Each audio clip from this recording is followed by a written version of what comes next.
जब डॉक्टर ने मेरी अल्ट्रासाउंड रिपोर्ट देखी, उन्होंने बिना देर किए एक ही बात बोली, इसका ऑपरेशन करवाना पड़ेगा। उस वक्त मेरे दिमाग में सिर्फ एक ही सवाल था, क्या कोई और रास्ता नहीं है? नमस्कार दोस्तों, मैं दीपक हूँ और ये है मेरी गॉल ब्लैडर जर्नी का एपिसोड 2। तो जब मुझे पता चला कि मेरे गॉल ब्लैडर में 3 सेंटीमीटर का यानी 30 mm का स्टोन है, तब मुझे लगा शायद मेडिसिन से ठीक हो जाएगा। मैंने डॉक्टर से बार बार पूछा कि क्या ऑपरेशन ज़रूरी है, क्या कोई ऐसा तरीका है कि बिना ऑपरेशन के भी सब नॉर्मल हो जाए, ये जो स्टोन है ये है। तो डॉक्टर ने मुझे समझाया कि इतना बड़ा स्टोन जो है यूजुअली मेडिसिन से डिज़ोल्व नहीं होता, लेकिन यार वी आर इंडियंस, हम कब से डॉक्टरों की बात सीरियसली लेने लगे। अब सजेशंस की जो रहती है, सभी से सजेशन लेना, दोस्तों से, फ्रेंड से, एक ही बात है। तो उनके रिलेटिव से, मेरे रिलेटिव से सबसे बात की, कुछ बोले कि नहीं नहीं ये निकल जाती है। मेरा एक दोस्त है, फार्मा में है, यूजुअली मिलने वाले ही हैं, तो उन्होंने मुझे सजेस्ट किया है कि UDCA करके, सजेशन नहीं है ये, मैं अपना बता रहा हूँ। तो मुझे एक बताया टैबलेट ये ले सकते हो आप, इससे अंतर आएगा। तो मैंने 1 महीने को ट्राई किया, फिर मैंने USG कराया, दोबारा से अल्ट्रासाउंड कराया, नो डिफरेंस। हल्का सा 28 mm का दिखाया, 2.8 सेंटीमीटर, जो कि मामूली अल्ट्रासाउंड में आ जाता है। थोड़ा बहुत अंतर आता है क्योंकि प्रत्येक अल्ट्रासाउंड के बाद में थोड़ा बहुत, क्योंकि मेजरमेंट हमेशा एक जैसा नहीं होता उसका। तो वो आया तो मुझे पता चला नहीं ये ठीक नहीं है। फिर मैं फिर से, यार क्या करूं क्या करूं, मैंने ऐसे ही करके जनवरी निकल गया पूरा। तो इस दौरान एक बड़ा फेस आया मेरे साथ में। मैं बाई चांस क्या है, सब जगह से पूछताछ के और अपने कलीग्स वगैरह से भी पूछने लगा हुआ था कि क्या करूं क्या नहीं करूं। मैं स्कूल टीचर हूँ मैं एक, तो वहाँ पर भी ये चीज़ें थोड़ी दिक्कत देने लगी। बार बार पेन हो रहा था मेरे, मैं बार बार एडमिट हो रहा था। एडमिट होने की वजह से मेरी छुट्टियाँ भी हो रही थी। एक प्राइवेट टीचर की लाइफ थोड़ी सी मुश्किल भरी होती है। अगर छुट्टियाँ ज़्यादा हो तो ये समझा जाता है कि ये व्यक्ति जो है काम के लायक नहीं है, बेकार है। तो वो लोग भी मुझे बोलने लगे, सर आपकी छुट्टियाँ ज़्यादा हो रही हैं, आपको कंटिन्यू नहीं करना है तो आप बता दीजिए फिर उस हिसाब से। तो ये चीज़ और अफेक्ट करने लगी लाइफ में कि तो दिक्कतें बढ़ रही हैं सारी। अब मैं क्या करूँ इस चीज़ के लिए, ये सारी चीज़ें भी साथ में होने लगी। तो इसी बीच मेरे एक मित्र थे, वो मिले मुझे, वो बोला उन्होंने कि होम्योपैथिक ट्रीटमेंट ट्राई करो। होम्योपैथिक ट्रीटमेंट ट्राई करने के लिए फिर दिमाग में ये चला कि चलो, यहाँ सिटी के पास में एक राजस्थान में शहर है धौलपुर, वहाँ एक होम्योपैथिक डॉक्टर हैं, उनके पास मैं गया, नाम नहीं लूँगा किसी का भी मैं। तो वहाँ मैं गया, उन्होंने बोला, उन्होंने भी सीधी बात यही बोली कि इतना बड़ा स्टोन डिज़ोल्व होना तो किसी मिरेकल से कम नहीं होगा। तो मेडिसिन तो मैं आपको दे देता हूँ, लेकिन लास्ट इसका जो सॉल्यूशन है वो सर्जरी ही है। गॉल ब्लैडर आपको रिमूव कराना ही पड़ेगा। मैं ऐसी चीज़ से डर रहा हूँ, गॉल ब्लैडर रिमूव क्यों करना, एक ऑर्गन लॉस्ट हो रहा है यार। मेरा माइंड सेट नहीं बन पा रहा है कि मैं एक ऑर्गन कैसे अपना निकलवा दूँ। मेरे साथ में सबसे बड़ी प्रॉब्लम यही थी कि मैं एक ऑर्गन लूज़ नहीं करना चाह रहा था। अब ये चीज़ है, अब उन्होंने, मैंने कहा बार बार दर्द हो रहा है, ये 3 बार अटैक हो चुका मेरा, और ये बहुत तेज़ दर्द होता है, सहन नहीं कर पाता हूँ, ऐसा लगता है कि बेहोश हो जाऊँगा दर्द में। वैसे बहुत सहनशील व्यक्ति हूँ, इसका दर्द अनबियरेबल है, सहन करना बहुत मुश्किल हो जाता है। तो मैं फिर उसके बाद में उनके पास से जब मेडिसिन लेकर आया तो मैंने देखा दर्द थोड़ा ठीक है, कम है। एक इरिटेशन होती थी पीछे की साइड में, बैक साइड में, वो इरिटेशन थोड़ी कम हुई, मुझे लगा फ़ायदा हो रहा है। 1 महीने मैंने वो मेडिसिन ली, कि शायद मई के समथिंग, पूरा अप्रैल अप्रैल हो गया था, पूरा अप्रैल। मैं स्कूल से रिजाइन दे चुका था, अब मैं घर बैठा हूँ फ्री, कुछ कोई काम नहीं है मेरे पास, मैं काम करने की सोच भी नहीं पा रहा हूँ, क्योंकि मुझे लग रहा है कि मैं दोबारा कहीं ज्वाइन किया हूँ, सेम कंडीशन दोबारा आएगी, सेम मैं दोबारा एडमिट हुआ तो मुझसे यही कहा जाएगा, अरे आप पहले ठीक हो क्या ये। क्योंकि मुझसे वहाँ पे प्रिंसिपल ने यही बोला कि आपको रेक्टिफाई करके आना चाहिए था। तो मैंने कहा डायग्नोस ही अभी हुआ है, रेक्टिफाई कैसे करके आता। तो रेक्टिफिकेशन तो तब होता है जब आपको पता हो कि कोई चीज़ आपको है। अब वो डायग्नोस अभी हुआ है, अब मैं उसके उलझन में लगा हुआ हूँ, क्या करूँ मैं जॉबलेस भी हो चुका था। अब वो मैंने इसके बाद में ये करना स्टार्ट किया कि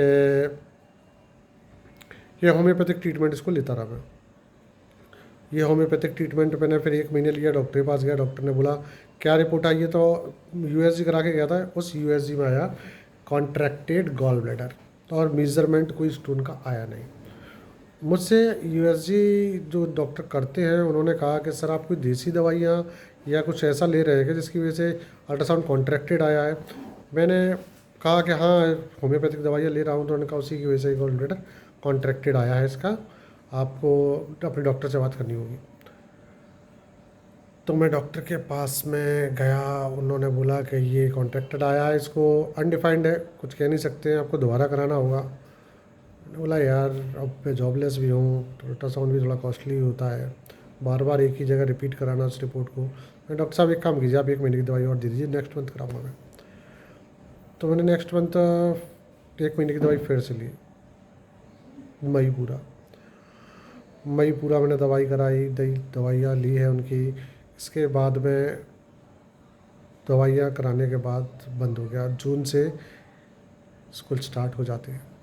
मैंने सोचा स्कूल ज्वाइन करता हूँ कोई, फिर देखता रहूँगा सारी चीज़ें। मुझे नहीं पता था एक बार फिर ऐसा फेस आएगा, बहुत तेज़ दर्द, कोई नहीं था मेरे पास उस समय। मैं हॉस्पिटल जाने लायक स्थिति में भी नहीं था, इतना तेज़ दर्द था इस बार। मैंने अपने एक स्टूडेंट को कॉल किया जैसे तैसे, मैंने कहा बेटा आप मुझको हॉस्पिटल लेकर चलोगे क्या, मेरी कंडीशन बहुत ख़राब हो रही है, बहुत ज़्यादा पेन है। वो आया, मुझको लेकर गया हॉस्पिटल में। उन्होंने सीधे यही बोला कि इनकी सर्जरी होनी है, ये आप क्यों इतना दर्द सहन करवा रहे हो इनको, इनको यहाँ सर्जरी करवा लीजिए, या तो मुरैना में करवा लीजिए या फिर ग्वालियर करवाइए, जहाँ भी आपको करानी है, लेकिन ये सर्जरी करवाइए। उन्होंने बीपी लिया है, बीपी मेरा काफ़ी ऊपर आ रहा था उस समय, 170 और 110 ये बीपी चल रहा था। उन्होंने कहा बीपी हाई है, इनको ड्रिप भी नहीं दे सकते इस समय, इनको हम क्या है ड्रिप नहीं लगा सकते हैं, इनको इंजेक्शन से ही कंट्रोल करना होगा। तो मुझे उन्होंने एक के बाद एक 3 या 4 इंजेक्शन लगाए हैं और एडमिट कर लिया उन्होंने। उससे भी कोई तुरंत इंस्टेंट तो आराम नहीं मिला, काफ़ी देर बाद में मुझे लगता है कि थोड़ा सा हल्का हुआ है पेन। इमीडिएट नेक्स्ट डे मैं ग्वालियर अपने डॉक्टर के पास गया हूँ, उनसे सजेशन लिया है। उन्होंने मुझको कुछ टेस्ट दिए हैं कि ये टेस्ट कराइए, प्री ऑपरेटिव टेस्ट है। ये महीना चल रहा है जून का, जून के महीने में मैंने सारे टेस्ट वगैरह फिनिश कराए हैं अपने।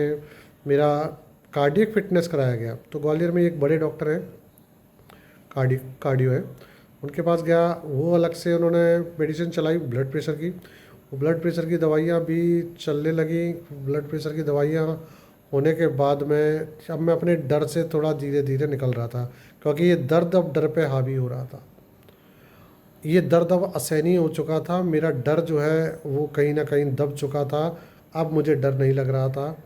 इसी दौरान एक घटना और हुई थी। मेरे एक मित्र थे, उनको भी किडनी स्टोन था, वो किडनी स्टोन का सर्जरी करा चुके थे।